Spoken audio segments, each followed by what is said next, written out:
Are you ready for a haircut? Okay. Yeah, haircut today.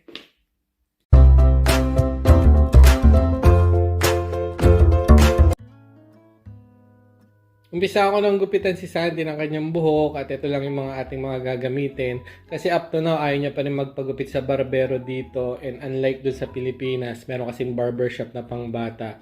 At yung barbershop nila kasi dito, pwedeng pambata, pang matanda. Yung ambience kasi ganun. Hindi katulad doon sa atin, meron talagang barbershop na, di ba, yung ambience talaga pang bata. So, ito yung gagamitin natin. Gagamit lang ako ng hair clipper. Tapos, ito yung guard na gagamitin ko, number 3. Kung medyo hindi pa kayo confident at first time nyo lang din magugupit sa anak nyo, pwede naman yung number 4. At gagamit din tayo ng comb, scissor, tsaka syempre ito yung pambasa ng ating buhok para pagka nag-scissor na yung ginamit natin. And then meron din tayong barber cape dito. The last time kasi wala pa akong barber cape nung una kong ginupitan si Santi. Ginamit ko lang sa kanya trash bag na kulay itim na eh. So yan po, tawagin ko na si Santi para maumpisan ko na po yung gupitan namin dalawang magdaddy ulit. Nilagyan ko na ng barber cape si Santi at gumamit lang po ako ng hairpin na ganito kasi medyo malaki yung tinatali eh. So para at least nag-fit lang dito, hindi siya malagyan ng buhok. So gagamit na tayo ng clipper. Always make sure lang din na nilagyan nyo ng oil yung clipper nyo bago gamitin. Tsaka linisin nyo po kada gagamitin nyo. So bow down Santi. So number 3 po itong ginagamit ko.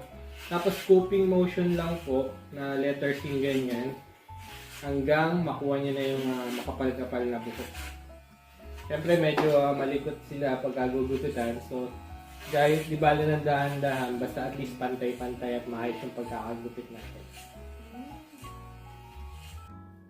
Makita ko muna sa inyo yung bawas ng guard number 3. So ganyan lang yung bawas niya. Kung gusto nyo pang mas manipis, pwede kayong gumamit ng number 2.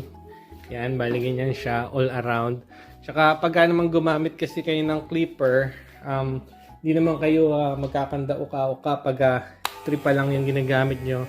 Tapos ganyan lang oh. So scooping motion lang lagi. Yan. So mapapantay naman yan. Hindi naman magkaka-uka-uka. Tapos ibe-blend lang natin to pagka gumamit na tayo ng scissor. Yan. Tapos yung gilid, para lang malinis yung ganito, yung gilid na ganito, tatanggalin lang natin yung guard tapos padadaanan lang natin ng clipper ulit. Pero hindi nyo papadaanan na pag tatanggalin nyo lang yung mga excess hair dun sa gilid-gilid para at least yung hairline lang masundan lang din natin. Kahit magbawas kayo ng paganyan, hindi naman uuka yung bawas kasi nga meron tayong guard number 3. Kaya okay lang yan. So padaanan nyo lang ng padaanan hanggat sa feel nyo na pantay na siya.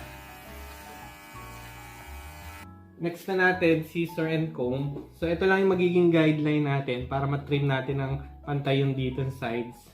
Hanggang doon sa back. So, kukunin lang natin to. Ito. Yan. Itong pinakagitna. Medyo makapal na talaga kasi yung buhok ni Santi. Kaya, kailangan na, yun nga, hindi nakabaw pagka pinutulan natin ang buhok. Kasi medyo mahirap pa rin pasunurin eh. Yan. So, dahan-dahan lang kayo magputol. So, ganyan lang. Yan. So, medyo kailangan basa pa ng konti. Kasi medyo hindi basang-basa yung ginawa ko. So, make sure lang na basa yung, yung buhok bago nyo gawin yung ganito. Yan. So, at least yan yung maging guide natin. So, bawasan ko muna para at least medyo hindi masyado nang makapal. Tapos, tsaka ako lang papantayin. Yan. So, yan. Yan yung magiging guide natin.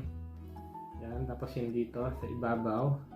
Tapos ang bawas, pag ganun, wag yung papantayin yung pag ganun. Bali yung curve pa rin ng ulo yung susundin natin. Yan. Yan, medyo mahirap, di ba? Kailangan pa talaga basahin natin yung buhok. Para at least mas madali siyang gupitin. Yan. Medyo nabawasan na natin yung kapal. Pero ito hindi ko pa ginagupit para pampakita ko sa inyo. So yan, makikita nyo konti na lang, di ba, yung kapal niya. So, ito nga yung guideline natin. Tapos, sinundan ko lang yan. Bali, 3 portions. Ito yung una natin. Sunod dito. Then, sunod yun dito. Yan, pakita ko ngayon sa inyo kung paano ko lang ginagawa yung ganun. So, una, basahin yung maigi. Yan. Para at least madali siyang gupitin ng scissor. Yan. Tapos, pantayin nyo lang na ganyan. At, si Santi naman kasi madali ng pasunurin. Tsaka hindi siya mahirap ng ano yun eh, bigyan ng instruction. Tsaka yung seating tolerance niya, matagal na talaga. Oops, medyo sumobra na yung gunting natin. So ito yung gunting ko. So yan no. Ito yung guideline natin kanina. So gugupit lang ako dito. Yan. Para at least mapantay ko lang na ganyan. Then kukuha na naman ulit ako. Yan. Pero medyo nagpa-practice pa ako nung paghawak ng scissor kasi tsaka itong ating comb eh. Dapat kasi dito ko ilalagay, minsan na ipapatong ko sa ano eh. Hindi pa tayo masyadong sanay. So masasanay din tayo siguro pagka gupit tayo ng gupit ng buhok ni Santi. So yan. Ito bali 1, 2, tapos ito 3, di ba? Yan. So gupit na naman tayo. Konti-konti lang. Yan. Tapos yung scissor ko, hindi naman ito yung pinakamagandang scissor na nabili ko pa. So, bibili ko na mas maganda siguro scissor later on. So, pang-practice lang naman natin. Yan. Yan, marami na tayong nabawas sa buhok ni Santi. At sa tingin ko okay naman, nagkapantay naman yung dito sa baba, papunta dito sa taas. So, dahan-dahan ko lang ginagawa para at least hindi lang tayo mapasobra ng gupit, tapos hindi tayo maghahabol. So, yan, ganyan lang siya. Hanggang paikot. Yan. So, ito, yung bangs, babawasan pa natin ng konti. Papantayin ko lang. At para hindi lang napunta doon sa kanyang mata. Yan po, natapos ko na pong gupitan si Santi. At napaliguan ko na rin po kasi medyo nangangati na po eh. Sabi niya, itchy na daw po siya. At matutulog po yan. At mamaya po, susundo kami sa mami niya. Galing early duty niya ngayon eh. 8 a.m. to 8 p.m. ngayon ang duty niya. At ganon, 2 straight day, bali Saturday, Sunday, then bukas night duty naman siya. Si Daddy naman bukas, pasok na ulit ako, Monday to Friday ang pasok ko dito, 8:30 to 5:30, 8 hours ako. Ang mami niya as a nurse, 12 hours dun sa hospital. Yan, so ang pasok ko talaga 5 days, ang mami niya 3 days, tapos mayroon siyang 4 days off. Yan, ganyan yung setup namin ngayon. At mostly, ang binibigay sa kanyang schedule is Saturday, Sunday, and Monday or minsan Friday para at least hindi kami nagmamadali kasi ang nangyayari, bali ipapasa ko si Santi kung ano ba, night duty siya ng weekdays, ipapasa ko si Santi sa mami niya, mga dadating siya dito mga 8:20. Ibibigay ko na siya sa mami niya, tapos ako takbo na ako sa pinagtatrabuhan ko, 8:30 naman pasok ko.